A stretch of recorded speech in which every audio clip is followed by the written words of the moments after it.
Good afternoon, everybody. Thank you very much for joining us on this lovely afternoon in Harare. I must say the weather has been fantastic this week. It has.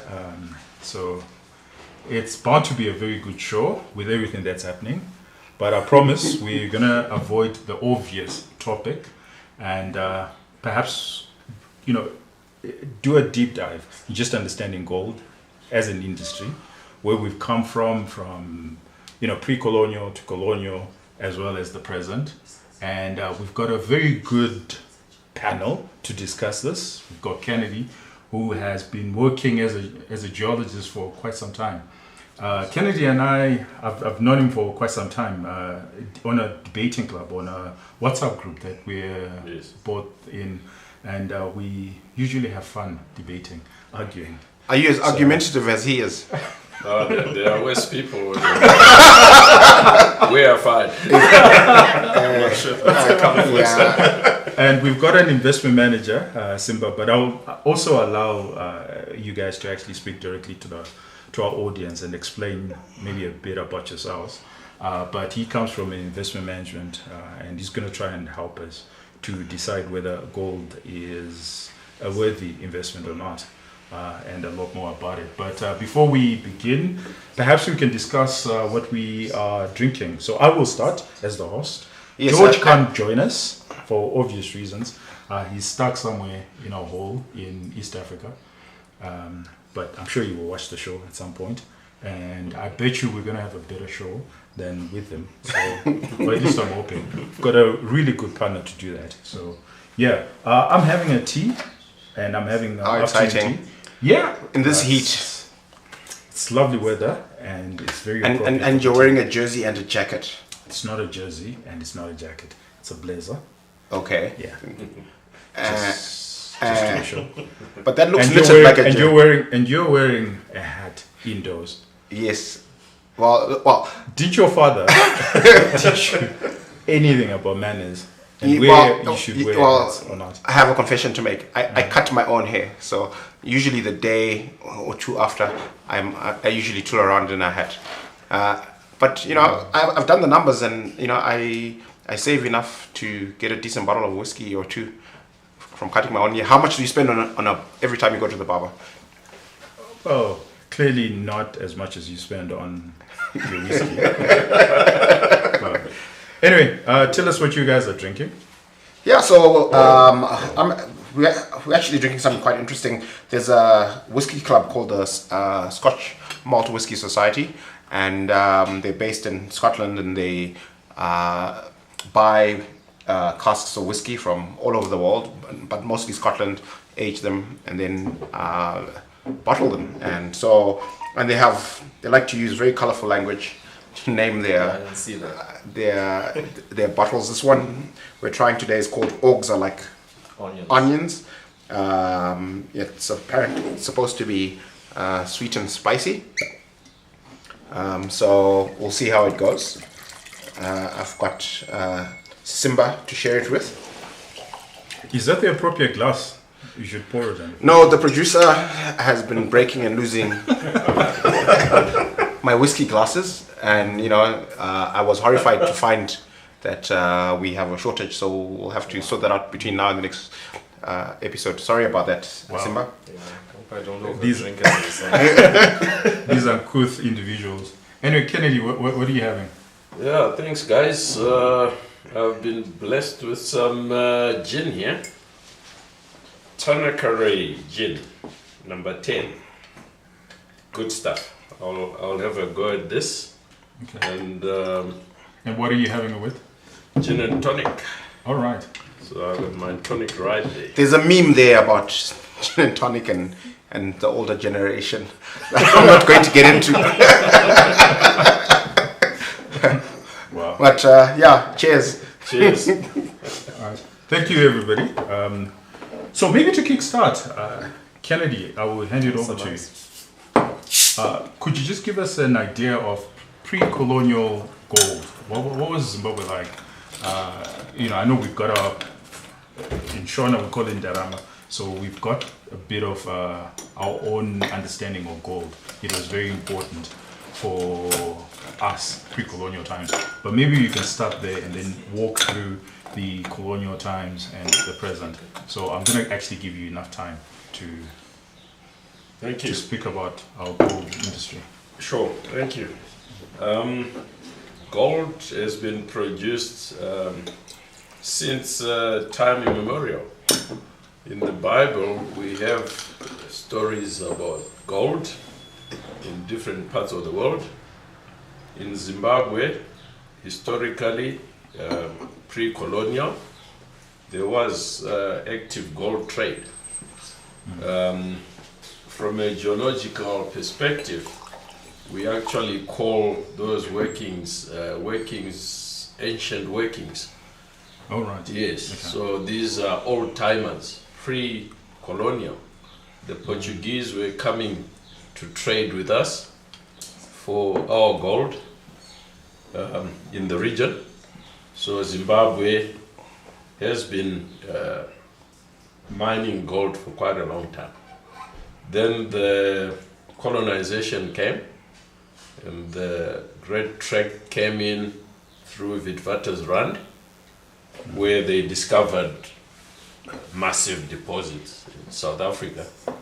And then our geology is similar to the South African geology, and they moved up here, the column, and ventured up to Banket.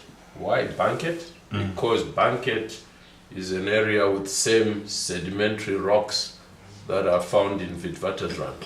Oh, is that so? Yes, so they thought that there is a new Witwatersrand in Zimbabwe. All right. In Oh, Banket. In yes. present day Banket. Yes. Okay. All right. However, they didn't find as large deposits as they are in South Africa and Banket, but they did find some gold deposits. You got Ayrshire mine up there, and so on. But Zimbabwe is endowed with also world-class deposits. Your Kemen Mortar is a world-class deposit. Yes. Your Globe and Phoenix, a Yes. world-class deposit. Maybe for the benefit of our audience, when we say a world-class deposit, what kind of how big must the resource be to be classified as a world-class resource? Yeah, so things that are above 1 million ounces of reserves are in that league. If you get 2 million ounces, you are doing extremely well in a deposit. So Zimbabwe is well endowed. So that was now during colonial times that your Globe and Phoenix, your Kemen Mortar were discovered and mined. And I think Kemen Mortar is still in operation, or it's been resuscitated. That's the now one by in Kadoma. Yes. Yeah. Globe and Phoenix, In Kwekwe. yeah, but that stopped mining. There's a recent issue of collapsing school. of a classroom Yeah. because of the artisanal miners. And doesn't working Global under it. Phoenix hold the highest ever grade in the Per world, ton. right? Per ton. 28 grams per ton. Phenomenal. Eh? Phenomenal grade, yeah. And then it was owned by, who owned it? Well, it was, I think, the Globe and Phoenix company, All right. but it changed hands Oh, okay. over the years. It ended up with Fall Gold at some point as well. All right. Then it also ended up with Delta Gold Zimbabwe All right. stable. So I've got a Yeah. question for you. So if you look at Witwatersrand and what happened in South Africa, it changed the complexion of South Africa. Correct. So if you look at Cape Town, for example, had been in existence 2 centuries before Johannesburg. Yes. And yet within 40 years, the complexion of the Gauteng region changed. In fact, it became the powers, the Correct. economic powers of South Africa. Yes. How come in Zimbabwe, and correct me if I'm wrong, did we experience any of that in Rhodesian or Zimbabwean times, where our gold production literally changes the complexion of the country? I'm sure in the past it did change our complexion, but not as much as South Africa. Okay. But when you look at the development that went into Rhodesia, from the mining industry. You know, the tarred roads, the running water, the adequate electricity, that all came from mining. All right. In fact, the colonizers, when they came, they were not coming here for agriculture. Most people actually think they came here for agriculture. They came for mining.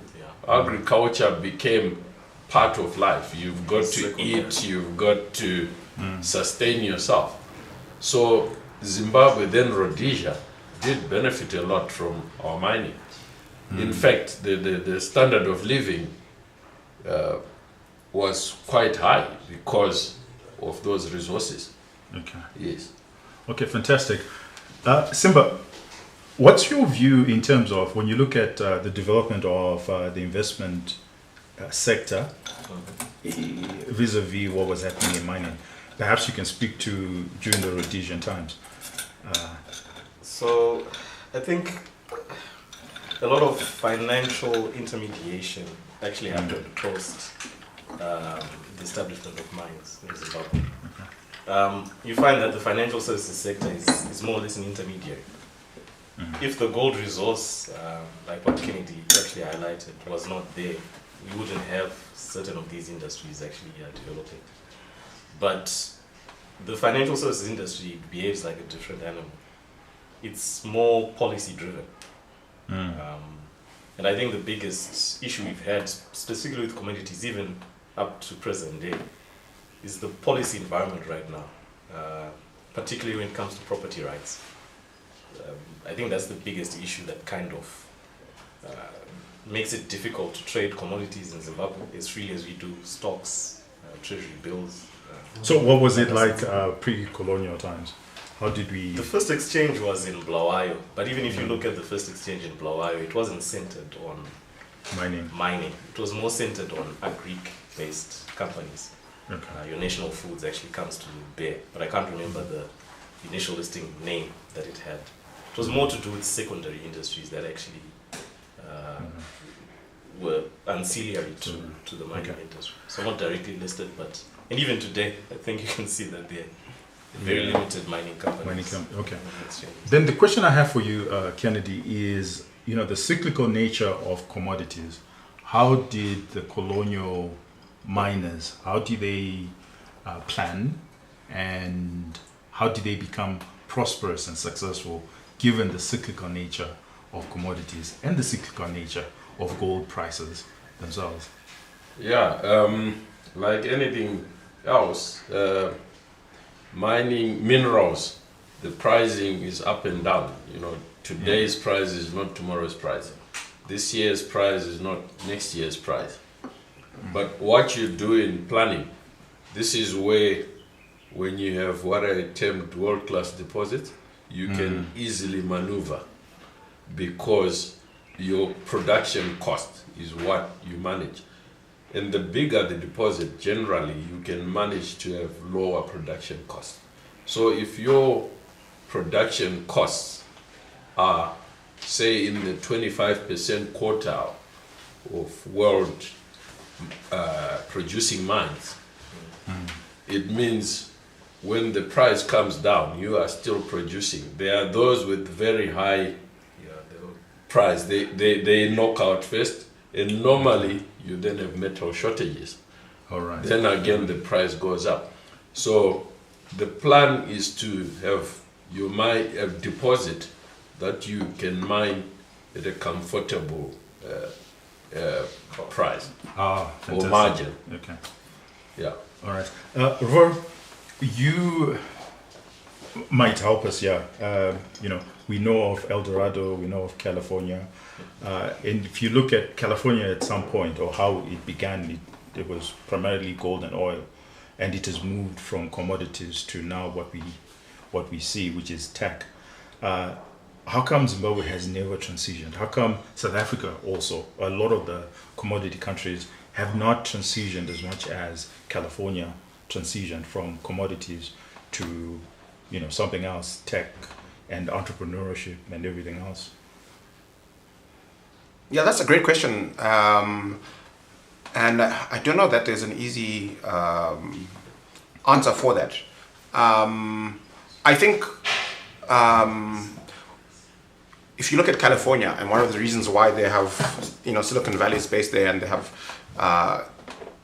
succeeded from an entrepreneurial perspective so much, is because everybody who moved out there was taking huge risks, trekking across to the west, and so initially the rush was about gold, but everybody who went there was entrepreneurial, and they maintained that spirit and energy, and that's why that's the startup capital of the world. And I think that one of the things that's happened in Africa in general, and the mineral-rich countries like South Africa, like Zimbabwe, is that the imperial colonialism, by its nature, it's entrepreneurial. So these people are taking huge risks, raising a bunch of money, going to the other side of the world to try and take over new territory and build countries from scratch. So that project in itself is very entrepreneurial. But what then happened is you have the winds of change in the 1960s and countries becoming independent.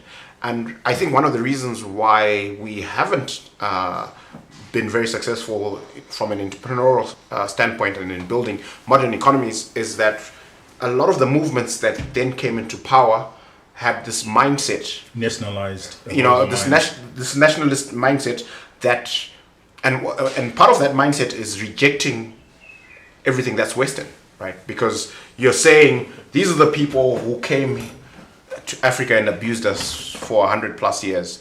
Why should we listen to them about how to build an economy, about how things should work? Let's figure it out ourselves. And I think the reason, trying to reinvent the wheel.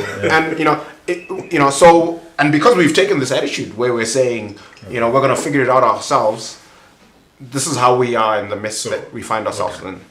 I think that's a good point. So when you look at California, what you're saying is the natural development is, if left to its own devices, the market would have changed from commodities right through to tech and whatever, because it's the same spirit of the times. That's a very good point. And what he speaks to, and Kennedy, I want you to come in here, is when you look at the 60s, so we take over these mining companies, we nationalize them, and then the 70s, going back to our cyclical nature, we're hit with an economic crisis. We know Johannesburg is retrenching. We have that crisis, and they're now a cost. All these mines are now a cost to government. Would you like to just give an idea of what those early years of nationalization looked like? Well, fortunately in Zimbabwe we didn't go that route. I think we had learned from our brothers in the north, Zambia. So I can talk about Zambia because I've done work in Zambia. Yes. So when Kenneth Kaunda nationalized the mines, they ran them probably for 15 to 20 years, but they were running them on the information of the former owners. And then they slowly but surely ground to a halt, such that when Chiluba came in, I think 95, 96, the ZCCM, which was the parastatal that housed all the copper mines in Zambia that had been nationalized, was really grounded. They couldn't pay wages. At the same time, the copper price also went lost the cycles, which you expect. But it's because they were not investing into more resources, defining more resources and so on, and maybe the management skills, they didn't have them. So it ground to a halt. Chiluba comes in, privatizes everything.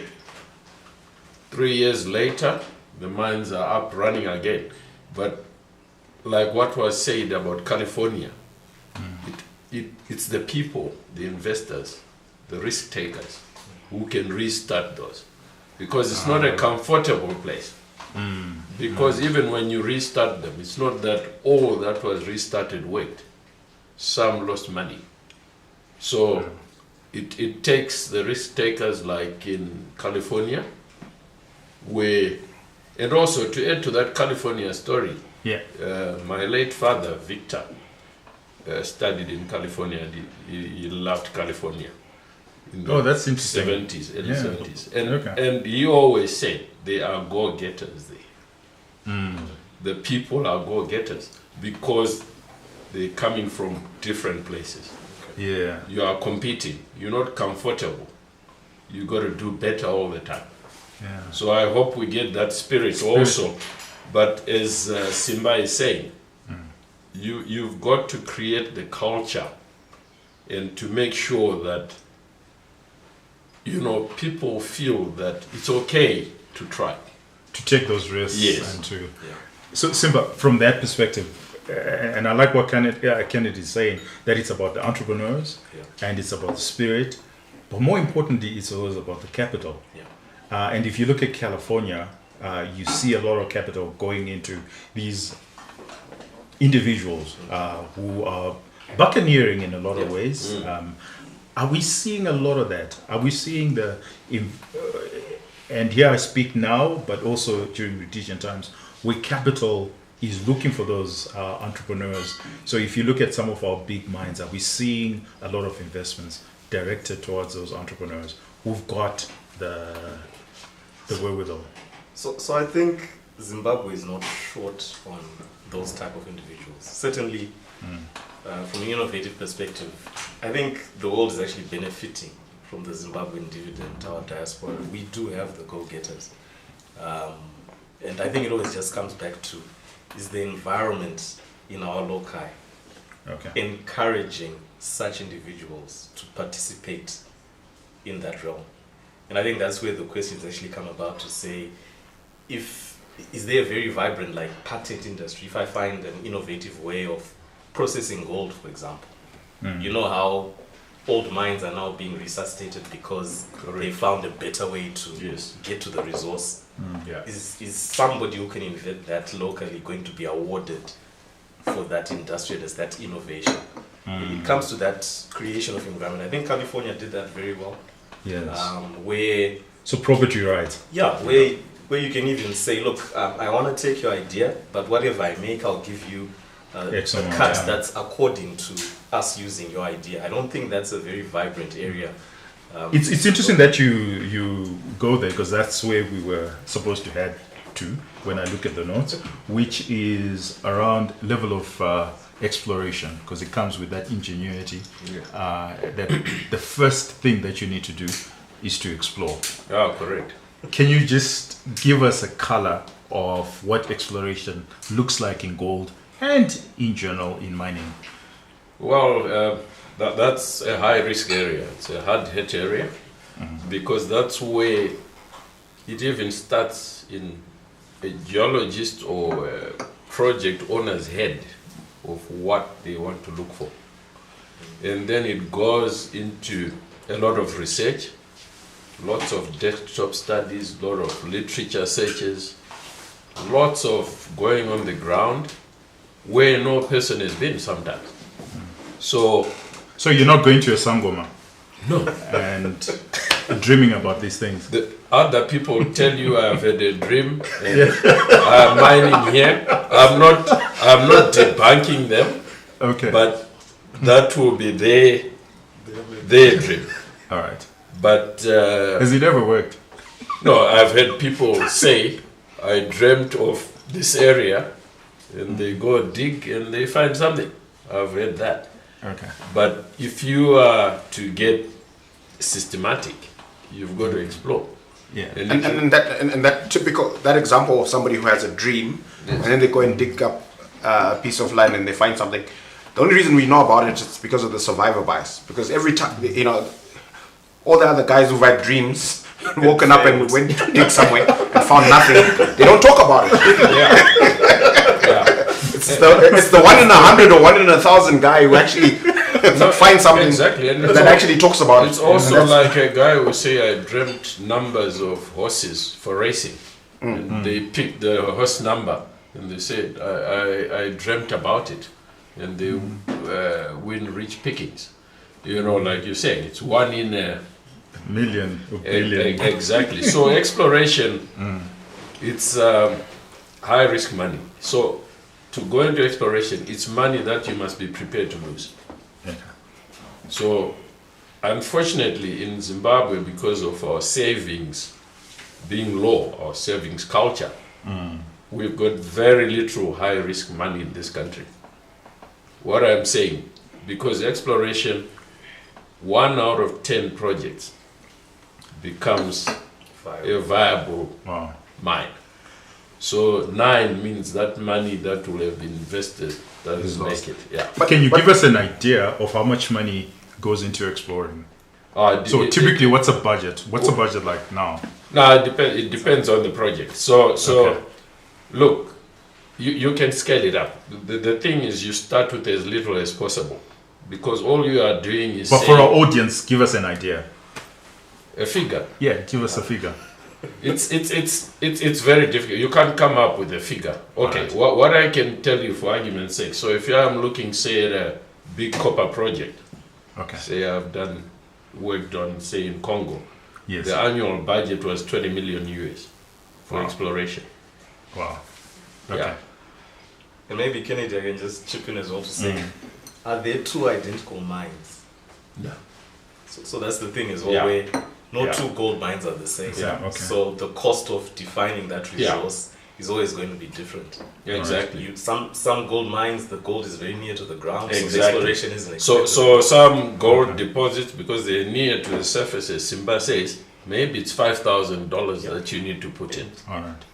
Well, I'm trying to understand why exploration has not happened in Zimbabwe. So maybe to answer, I can ask a question that I hope will answer Tinashe's question, which is, what is the legal framework around mineral rights in Zimbabwe at the moment? Because obviously, if it's not great, then it doesn't make sense for people to put a lot of capital at risk to explore a resource if they don't have high conviction that they will be able to be rewarded With the rights. Yeah. you know, with the rights. Yes, So exactly. how does it work in Zimbabwe at the moment? Okay, I'll go back to what Tinashe was just asking, and then I'll come to you, because it progressed. Tinashe was asking, why hasn't exploration happened in Zimbabwe? Exploration has happened. So what has happened is that exploration happened and stopped. And it was now starting again. So I'll put it in context of time. After independence, because of the Rhodesian War, there was not much exploration because you couldn't go in the bush. There was the war. Then you get independence. For the first 6-7 years, we were talking socialism, which scared mining investors. They didn't come. Then President Mugabe changed tact, and I think around 1986 started inviting foreign investors. And I remember they started coming in 86 onwards. Exploration started 86 to about 2001. And in fact, during that period, new deposits were found in this country. Oh, So- interesting. The mines you're actually seeing as new today being opened, that some of them, that work was done during that That time, period. 86 to 2001. An example is Eureka Mine in Guruwe, that Delagio mine that's just been opened. Exploration was done there in 2000 up to 2000, 95 to 2000. Then it was opened in 2001, and the gold price fell to a record low, 256 an ounce. I remember the figure vividly. And You it lost got- money. Yes, and it got closed. Well, I was involved in a project that also had to close because the gold price crashed. Yeah. And also added to that, it wasn't just the gold price. Then the Zim dollar All right. at that time, and gold miners were paid Zim dollars. So you can imagine it culminated into that exploration stopping in its track, like you were asking now. They were now not being rewarded. They were being paid by Mr. Gono in Zim dollars that time. There was no US dollar, I remember vividly. There was the official exchange rate at whatever, 256 US dollars you get your equivalent Zim dollars in your account.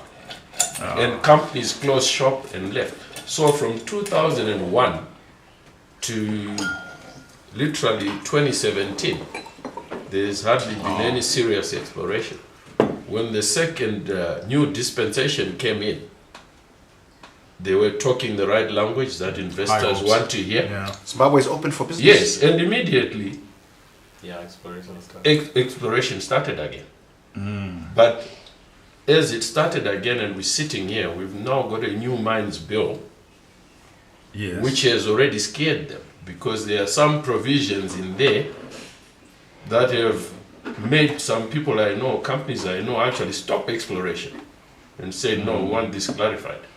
Because it's investors' money. They're going to ask you, so if you knew that this is what was going to happen, why did you carry on putting money into those projects? So it started, stopped, started, and it has stopped. It's about policy inconsistency. That's the story of Zimbabwe since 19 whenever. You know. You know better. you are the money economist people. Well, my entire life it's been like that, and you know. So maybe Simba, you can speak to policies around mining since Gono, and pre-Gono and then Gono and then current. What you think? So I think So indigenization. Let's start with indigenization, which is quite topical. Yeah. At the time. So you know, if you're gonna be investing in anything, there's certain caveats that you look for. If perhaps I'm doing a mining project, and I'm contributing 90% of the capital that's required, surely I can't get 51% equity. And I think because you're putting capital at risk. You're the person who's actually stomaching the biggest risk. So for the compensation should speak to what you're actually putting in. I think the policy inconsistency for Zimbabwe, I think pre-Gono things were okay, because there was no talk of, you know, shares being seeded. I think that was the key word in the provision, seeding of shareholding. Post seeding of shareholding, now the issue comes to say, look, I'm the one who risked the capital, I'm the one with equity in this, I've actually put money. It's a fool's errand to actually think that, you know, I would pump in 51%, 90% of resources and then we get 51. Not 51% of what I've put in, but 51% of the profit. If there is a profit to speak of. Because the things that Kenny talked about, the exchange rate issues, the pricing that the miners are also receiving. So I think is that policy environment where the mining sector has got huge potential, but then the policy doesn't match the unlocking of that potential. And I'll give an example of what happens. Canada is one of the places where they've got an exchange with a lot of IPO investors, prospective companies. Absolutely. Why is that? Because they've created an environment where prospective companies can raise $400 million US dollars. Correct. And say, So you know capital what? markets. Go around the world, look for deposits, and when we strike rich, we'll pay the dividend to the people who took the risk. It actually makes it easier for investors to So why is our stock market not aligned to that? Because we're at the center of that policy inconsistency as well. If I were to launch an IPO company today, it strikes a lithium deposit somewhere, and the next day I've got SI 2000 of 2025 saying, you know what, 90% of the resource has to go to the state. In fact, now lithium has become a prescribed mineral, along with nickel and copper. What does that mean? That's the statutory instrument he's talking about. From a layman's term, it means that government now has a right to get involved in those projects somehow.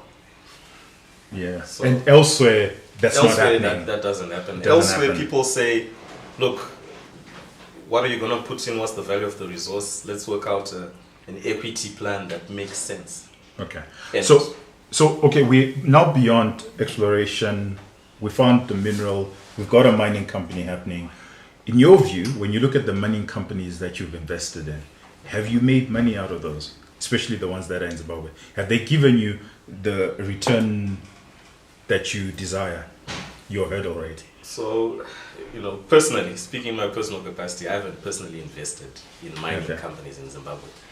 The logic that I took is it's actually easier to invest in the actual commodity than the mining company, because the mining company is shrouded by those policy issues. But if I'm going to take the other leaf and say, look at the listed mining companies and the returns that they've given to shareholders, it's not been very good. The only, maybe the mining company that comes to my mind is Zimplats. Is a very good investment because Caledonia is also good, but trying to get that shareholding is very difficult. I think the first quarter so far, they've traded confirmed. Almost nothing. Nothing. And Zimplats is 87% of Zimplats is owned by implants. Yeah. And the float is very small by any standard. So it's listed in Australia. It's called Zimplats. Listed in Australia. I can put my hand up on Zimplats. Okay, please go ahead. When I worked for Delta Gold, where I was part of the exploration team that got that listing done in Australia. Our work, the resource, the initial. So why in Australia and not in Zim? Well, the reason it's easier to raise money, Delta Gold, the parent company, was listed in Australia. Okay. So they spun off Zimplats. Okay. So Delta Gold, when they left Zim, remember when I said Eureka Mine, that was theirs as well? Oh. When they left Zim, that's when they sold the shareholding to Impala Platinum. The Zimplats was started by Delta Gold. Why did they leave Zim? Policy inconsistencies. They were scared. Okay. Yes. All right. Okay, so the money person is saying he's scared. The miner is scared. So who's not scared?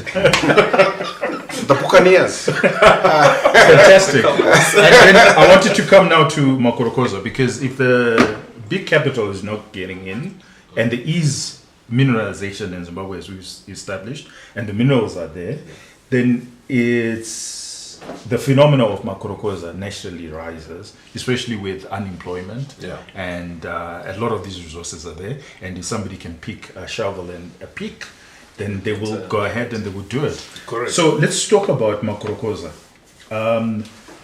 So we know what's encouraging Makorokoza. What I want to know from you is, do those guys actually make money? I think most of them it's hand to mouth. All right. Because there is no economics involved in it. It's a hit and miss. I find 2 grams today, I get $100 for it. I feed my family. Maybe the next 2 days you get nothing, which is why they keep moving to different places. And this is why you can end up with them invading a place and there's chaos. Because they're just trying to get where they say this, where the riches are. In fact, it's a huge problem at the moment with Makorokoza, because there are 2 things. There's small scale mining where a person is actually owns the claim, and they employ people. They do rudimentary, but they are legal. They have papers. Makorokozas don't have papers. It means they can go into that person's claim who has got papers and start digging, which is illegal. But they get away with that. Yes. It's like vendors. Yes, correct. They can come and sell outside your office. So maybe to add on to that as well. Yes, please. It's also quite unfortunate that where Makorokoza seem to be very active, you find it's the supporting industries that do extremely well. Yes. The guys that are leasing generators, selling cyanide, Cooking selling drinks. So those downstream industries. So you see people say, look, there's Makorokoza in this area, and you see, wow, a lot of activities happening. But the actual Makorokoza, it's a hit and miss. It's quite unfortunate, but that's the reality on the ground. Correct. So if that's the case, why is 60%, well, more than 50% of our gold is coming from these hit and miss individuals? Look, that number of 60 or 50%, I don't think it's very correct. Okay, explain it to us. Why I think it's not very correct. Look at it this way. Big scale miner, they go to sell their gold at Reserve Bank. They get 70% Forex, 30% Zimbabwe. Small scale miner or Mkorokoza sells their gold, they get 100% Cash. cash. So it's very likely that some big miners would rather sell their gold as small scale miners. So Okay. that's when you get small scale miners produce more than because the incentive, there's a disincentive. To be a big miner. Yes. Okay, all right. Yeah. Would you ramp up production if ramping up production means you're gonna lose an incremental share Yes. of what you should be getting in value? Yeah, no. And it's material because if you, if we, Exactly. for argument's sake, say the power market rate is what 1.3, 1.4, you're potentially losing. There's a 50% premium. That's massive. So exactly. So maybe other big miners find a way to say, let's sell a small scale. It's not illegal. They can sell part of because they've got different claims, and they get 100%. So in your records, it reports as small scale miners are producing more than large scale miners.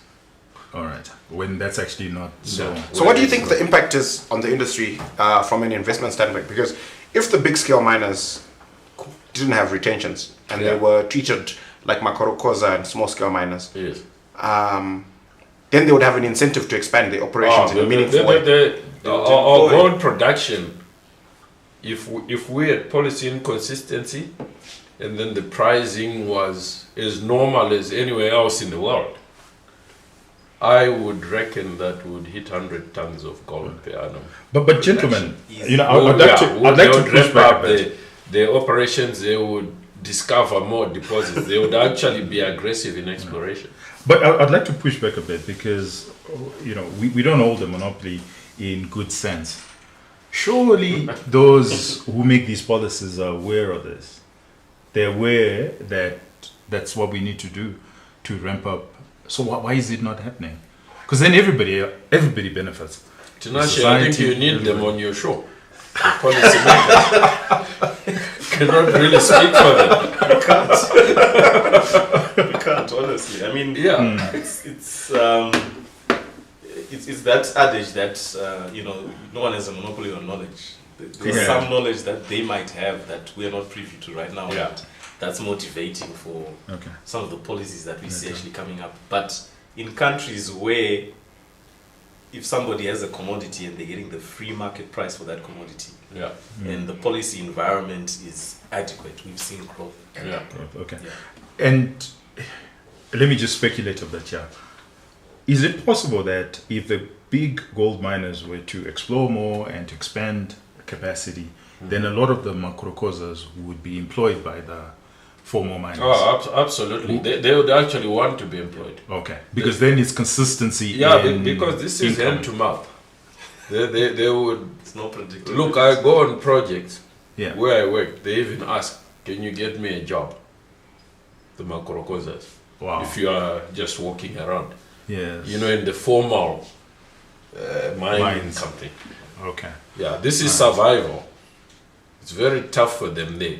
So not everybody gets something out of what they're digging. So you can go a month with nothing. Okay. All right.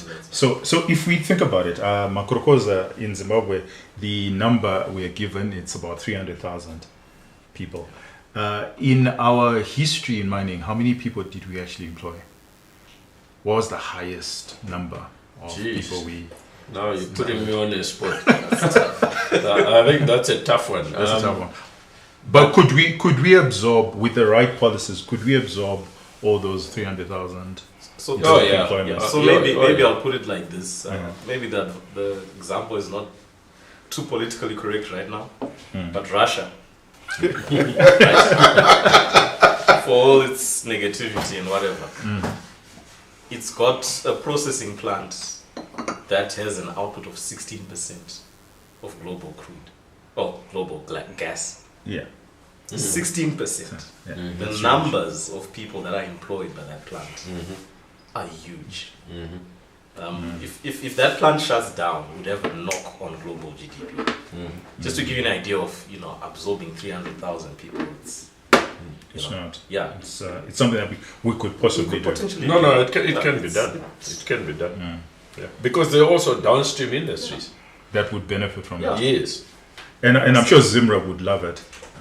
Yeah. It actually makes Because I don't sense. think Look, I mean, you can go back to say how many people were employed at Zisco.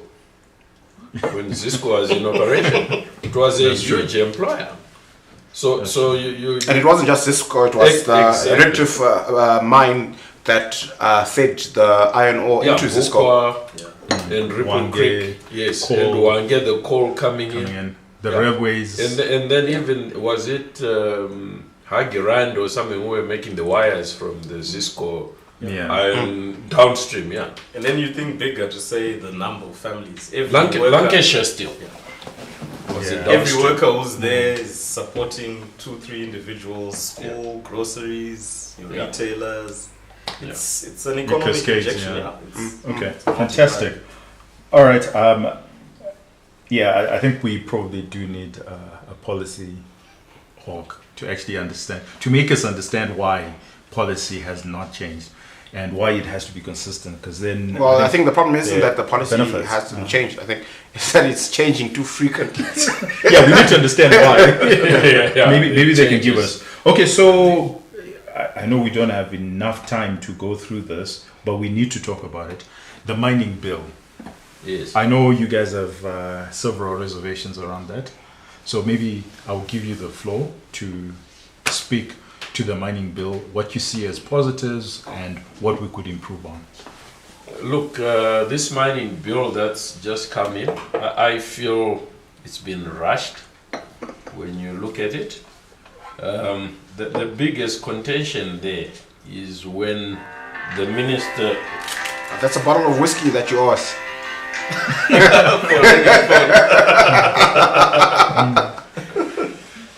Yeah, excuse me. No problem. The bill, the biggest one is where the Minister of Mines is being given the prerogative to say he can declare certain minerals to be a certain class where government now gets involved, say 51% or what have you, which it just doesn't sit well with investors as we were talking. I think you better turn it off. It's his wife. It is actually. You better answer that. Am I allowed? You're in good company.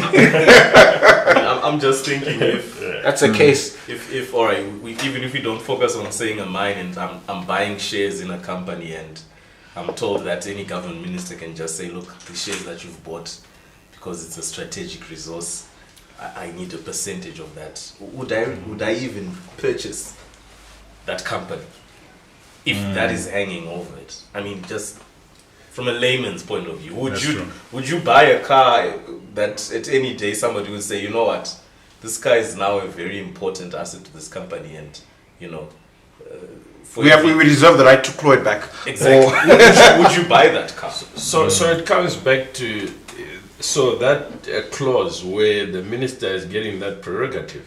It comes back to policy inconsistency, because already lithium is now been listed as one of those where government is going to come in, copper, nickel. So that new bill, with those, we will definitely see a flight of investors. What would have been the best case scenario or the go-to model? What happens in Canada, in Australia, as far as mineral rights are concerned? Look, I think. Do they have strategic minerals? Do they have that classification, strategic minerals? Nah, not really. So why really. do we have? Why do African governments have these thing called strategic? We get it wrong. The reason they say we have strategic minerals, they say so that the country can benefit more, right? Because if everything is foreign owned, most of the dividends go out. But the solution is actually to encourage local participation in the mining industry so that some of our dividends remain here. For example, you look at Zimplats, how much is Zimbabwean shareholding in there? 10%? No, not even. Not Just negligible. Not even, because So Impala owns 87. Yeah. And then the rest is 13, float. and out of that 13, I know somebody who owns about 8 of it. They're not Zimbabwean. So you're already left with, 5? Yeah. And it's of not that 5, Zimbabwe it's in not. that 5. So Okay. this is why then government seems to say we must benefit as government. But if we benefited as locals, that money would stay in the country and the government would benefit. So it's to encourage local participation as much as possible rather than to say government gets involved. In fact, government has actually got an exploration company called Mineral Promotion Company, MPC, meaning they can even discover their own mines. And fund their own mines. Exactly, Yeah. and own them 100%. Do the And if they- exploration invite people to come in, have a very Yeah, Explore their own feasibility- strategic yes, minerals. exactly.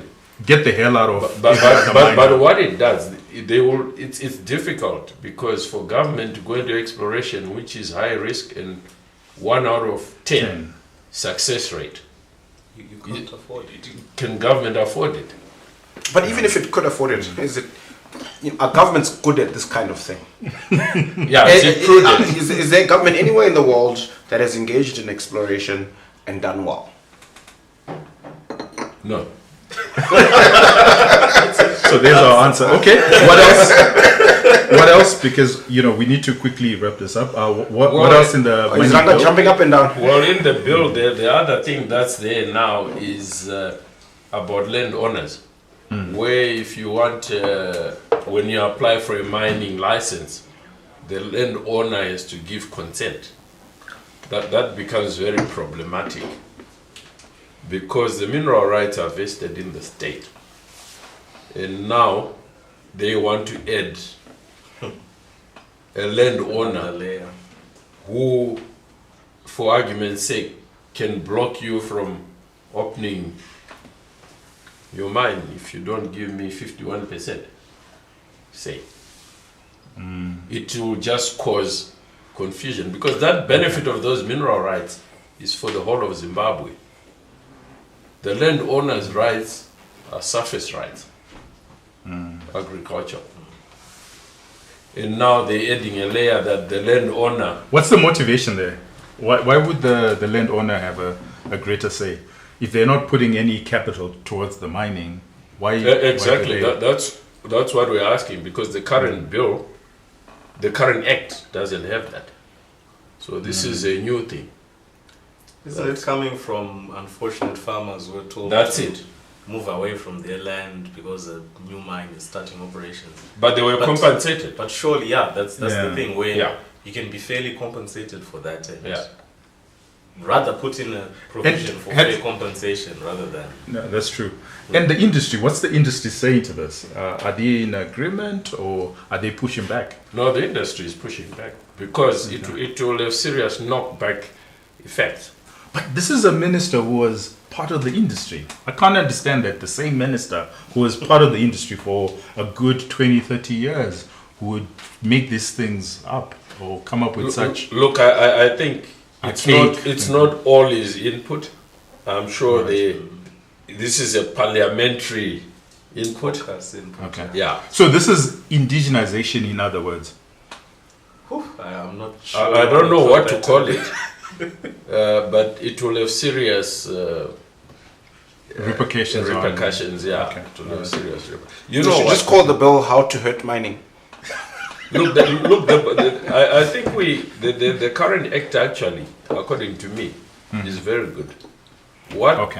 What I would do if I was in charge would be to amend the current one. The areas that require amending, the areas that you now need to put things like the cadastral system, which is now electronic way of managing licenses or claims, you would put those new technology things in that act. There's few things you would need to change in there, but I wouldn't go and start writing a new. This has served us well up to now. Okay. All right. Anything else you want to speak to as far as the mining bill is concerned? Yeah, I think you've done a great job in terms of covering it. I just wonder why we don't see a lot of outreach and consultation ahead of the announcement of these final things, because it just makes it harder to do business in this part of the world. So maybe a word to, our government does consultation on some of the budget statements where they've got this very wide outreach. Why can't they just reach out to That's what they're doing right now. Right now they're actually reaching out. There's a parliamentary hearings right across the country. So that's part of the reason why we're having this show, is so that we speak directly to the mining. But when you look at that bill, and when we reviewed it, it didn't start at a stage where government said, this is the policy we are working with, this is the vision we want, because that's where you've got to start. Then go backwards. I think they just didn't share it with you, but I can sort of articulate it. It's still socialism. It's still the inherent understanding of mining. It's still very socialistic. But when you want to do a policy and a vision, you've got to be inclusive. So that you say this is what we want, but you are calling other players to model it so that it's the best for the country. Well, there's a clash in philosophy, right? Because the state itself and how it perceives itself, it's still very socialistic, and the miners are very capitalistic. So there's already a clash in philosophy. It's not only miners. We are talking about indigenous small-scale miners. They were not consulted. They are complaining about this bill. Well, the Makrokozas, because there's Zimbabweans. Well, the Makrokozas. No, not Makrokozas. It doesn't matter, right? Not Makrokozas. I'm not sure. Small to medium scale local miners. Who've paid for licenses as well. They equally have a problem with the bill. In fact, they have got more of a problem, especially to do with that landowner new thing, because they know it will affect them big time. Well, suffice it to say that a lot of the politicians are actually landowners now. You said it. I didn't. But can you call yourself a landowner if the piece of paper that you have is not a title deed but an offer letter which can be revoked in a heartbeat? Can you say that you actually own land if you have an offer letter? Well, you occupy the land. And I think you're given certain rights. So if George was here, you'd say that's another rabbit hole. Maybe your question is, you rightly put it. So maybe it's the government which is the landowner that miners must go and ask for permission. I don't know. But for sure. But there will be somebody on that land who owns it. Who might say, as you walk in, you need permission from me. I don't know. But you got a very good point. It could well as in its government land. You've got an offer letter. It's not yours. I don't know. It becomes, you need lawyers now. That's true. So the other view is there's this understanding that capital is scarce, and capital actually does have alternatives. It could go to Zambia, it could go to the DRC or Sudan, elsewhere. Is there something that is peculiar to Zimbabwe? that we can then make all these laws. We sort of say, well, you can only get this in Zimbabwe, so, take it or leave it. Is there a mineral in Zimbabwe that we can Look, we could argue? the big industry in Zimbabwe is the platinum. That's what we have as world class. Okay. Lithium is upcoming. We don't know where we're going to end up. Are we going to become world class or not? Because it's still to find more deposits. But even when you have most of anything, an example is Congo. Yes. They produce 70% of the world's cobalt. Yes. And you are seeing already electric vehicle manufacturers for their batteries moving away from cobalt, saying Congo, high risk. So the minute you think you can be dominant and tell people that I'm the only one with it, they'll look for a substitute. It's key on lithium as well. Exactly. Because of the price of lithium. Exactly. There's a lot of research going into salt-based batteries. Sodium-ion batteries. So we shouldn't be so too very focused comfortable. on. Yeah. I mean, I think you mentioned Russia earlier, and I'll use them as an example with gas. And one of the remarkable things that happened is after the war started, gas prices shot up, and they went to record highs. Yeah. There was all this concern about Europeans freezing in their homes Yes. over this winter. I remember. But just 2-3 weeks ago on Bloomberg, they were reporting that gas prices are at 17-month lows. So they're lower than they were before the war started, because the world made a plan. Yes. Yes. So you shouldn't The supplier, the So you usual, can't overplay your has hand. been shut out. That's true. And probably for good. Yeah, Yeah. So we shouldn't overplay our hand. Okay. Yes. There's another hand, something that's happening internationally that I want us to talk about, and that would be the last topic, which is ESG, and ESG pertaining particularly to mining. So the use of mercury, especially with Makorokoza, and the environment, that sort of thing. Where are we as Zimbabwe? No, I think the government has banned that. It's if anybody is It's using banned, it, but Makorokoza, it's illegal. Okay. Well, it's now up to law enforcement to enforce what the government policy is. All right. But Zimbabwe is on the right path. That's been outlawed using safer chemicals. Okay. Yeah. All right. Maybe Your that also views? contributes to say ESG is becoming a very big thing, and I think Zimbabwe is missing a very good opportunity for green energy investment. There are so many funds that just need to tick a box by investing in certain green projects. Yeah. If the policy environment was just correct, we could have just billions coming through correct. to support even the same mining activities. Yes. that we're So talking you about. would forego coal mining, for example, in Look, preference to this. Not to forego, but take advantage of the investment that can come through. Well, that's I what know- it means, I- right? It's an either or. The Yeah. world has made it Yeah. an either or. So I'll give the example of Caledonia, for example, where maybe 60% of their power needs are being met by our local utility, either through hydro or coal, and then they're looking to invest in solar power to plug the gap. Yeah. It's not to say it's a complete replacement, Yes. Okay. but we can certainly go a very long way in just making the policy environment viable for some of these entities that need to invest. And you know what the trigger really is? It's the tariff. Okay. Just make the tariff economically viable, and you'll find a lot of people coming through to invest in the country. Do you believe in ESG investments? I mean,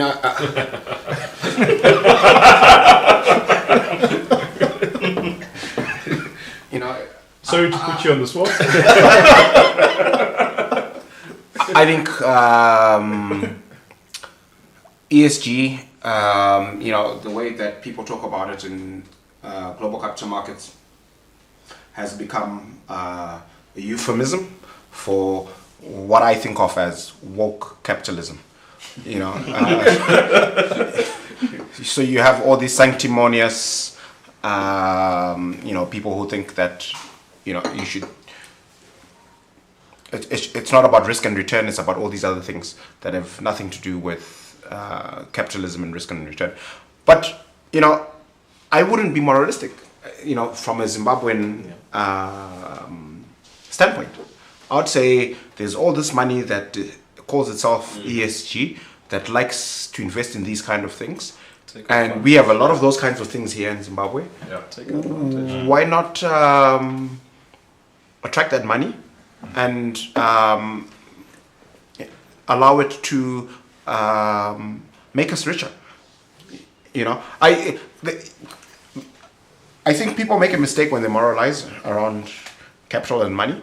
You know, it's really just about dollars and cents. You know, and we have an excellent opportunity, like Simba said, to raise a whole bunch of money to pursue these projects. Yeah. That doesn't stop us from exploiting coal at Hwange, by the way. We can. The two are not mutually exclusive.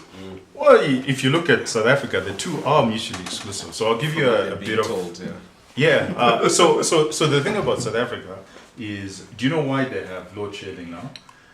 Actually, it's because 2/3 of their coal mines are out of commission, so they haven't been investing in their coal mines and in the coal energy sector, primarily because they were moving to ESG efficient electricity, right? And what they were saying when I read this paper, what they were saying is because there hasn't been any investment, if there was investment in coal, there wouldn't be any load shedding. So right now and they're saying they moved too quickly to these ESG. That's very charitable analysis. They've just, it's been a dumpster fire of incompetence and bad policy. Well, part of the incompetence is I agree with you. part of the incompetence is the move too quickly. That they were incompetent in moving too quickly and not in reinvesting. Yeah, in but those then coal mines. they Because what's turning out, they're saying that in the next 5 years, for example, there won't be any load shedding. And part yeah, of but they control the. Why do they're holding? They're going back Yeah, to coal. but I beg to differ. I'll push back. All right, okay. So, firstly, the price of power is controlled over there, and if you want to build a power plant and plug into the grid, you have to jump through all sorts of hoops. It's a nightmare. If they simply liberalized tomorrow and said, look, anybody who wants to set up power, they'll have access to the existing distribution infrastructure at a fair price. No, I agree. And you can sell your electricity at whatever price you like. And it doesn't matter where it's coming from. Yeah. Whether it's hydro or coal. Within 6 to 12 months, they would have zero load shedding. That's where they're going now. But in the last 5 years, they were actually moving away from In coal. fact, like you're saying, the incompetence, I will jump on that. You look at that Medupi power station. It never was, it's got what? 7 generating capacity. Yeah. I think 1 is working. Yeah. Yeah. So incompetent. Can I throw in In another? fact, the electricity minister was there yesterday trying to say, and it's way behind the build schedule. Incompetent. They shouldn't, even with this call, they shouldn't have any load shedding. You know, another. They just slept on the on the wheel, yeah. Another factual one is South Africa for 2022 multiplied its coal exports by 8. Where to? Yeah. To Europe. Europe. Yes. Yeah. But they've got Well, load because they shedding. can't produce. Remember, they moved too quickly to ESG. Yeah. They couldn't produce any coal Yeah. whatsoever. So it's like, but Because they were being compensated. They easy money in ESG investment. They were getting a lot of that money. But it turns out that hydro and all these efficient green energy, it doesn't produce as much, power or as quickly, and it just doesn't happen. So, Whereas there's what they coal. needed to do is not export 8 times the coal they were exporting to Europe, maybe 2 times. Maybe invest in reviving those coal plants, Yeah. which is what the Europeans that's what did they to done. survive Well, the that's winter. what they're doing in South Africa. The Now that's what they're electricity doing. minister, Tinashe, they were on load shedding stage 6. Yes. Today they're on stage 2. Yeah, Why? exactly. Because the electricity minister went and cracked the whip now. So that incompetence, they started working on it. That's They true. have moved from 6 to stage 2 already. And it's directed at the coal. Yes, mines, yeah? and it's the coal Exactly. mines that are the power stations that are Exactly. generating that power. Okay, fantastic. The producers jumping up and down. But this has been a lovely conversation. I thoroughly enjoyed it. I learned quite a lot. Thank you very much, gentlemen. I hope to see more of you. Yeah. And Rufaro, this was lovely. George wasn't here. And I can clearly see George wasn't here. Your bottle, it hasn't moved much. Either that or it's actually not that great. No, it is actually that good, just but quite it's cask strength. This is something that you might not be alive Yeah, to. help me to understand. So a typical bottle of whiskey is only 40% alcohol by volume. Only. So And- cask and strength. this one? This one is 56.1%. Big for you. You have to manage. So It's you know, alcoholics. Anyway, yeah. thank you very much for joining us. I hope this was as informative as it was, yeah. And I hope to see you next time. Cheers. Cheers. Cheers. Cheers.